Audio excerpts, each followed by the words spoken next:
آره، خدا بادو به حرکت در میاره. اون باد میگه ابرا رو جابجا میکنه. میگه اون باد ابرا رو جابجا میکنه. اما درباره ابرا میگه حتی اذا اقلت سحابان ثقالان.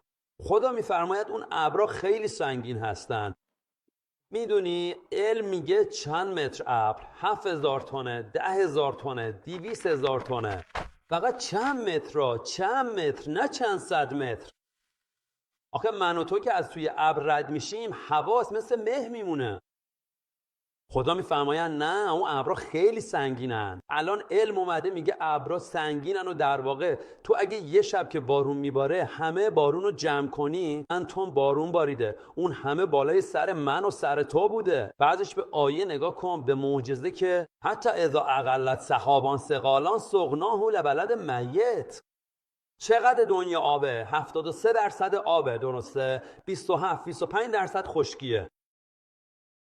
خشکیه. خدا میفرماید آب تو دریا نمیباره. نه، آره، توی خشکی ها میباره. بیا به علم نگاه کن، برو وارد دیدگاه علمی بشو، تماشا کن. آره، بارون توی خشکی میباره. سبحان الله، این رو کی به پیامبر گفت؟ آخه اونجا که بارون نمیبارید. من الان این معجزه ها رو میبینم، من این چیزها رو الان میبینم. بنابراین خدا از عدالت خودش، اگه پیامبر صلی الله علیه و آله و سلم بین اصحاب پیامبر بود و معجزاتی در دست داشت، این معجزه رو برای ما هم به جا گذاشته.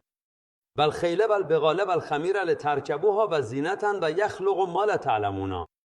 اصحاب پیامبر، آره، اسب و قاطر و الاغ رو شما استفاده میکنید و برای زیبایی هم هست، درسته؟ آره. بعد میفرماید خدا چیزهای دیگر رو خلق میکنه که شما نمیدونید. بفرما ببین، خدا چیزهای دیگه خلق میکنه که شما نمیدونید. سوارش میشید، برای زیبایی هم هست. بفرما ماشین، اگه زمان پیامبر میگفتی 4 تا لاستیک و روغن و آب بریز توش، با سرعت و زیبایی میره، طرف گیج میشد. اما نه، خدا بهش اشاره میکنه، بفرما ببین.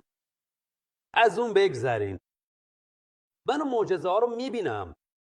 اون یکی رو خدای مهربون میفرماید سبحانه و تعالی، کسی که از ذکر روی برگردونه سینش رو تنگ میکنیم، انگار که داره به آسمون بالا میره.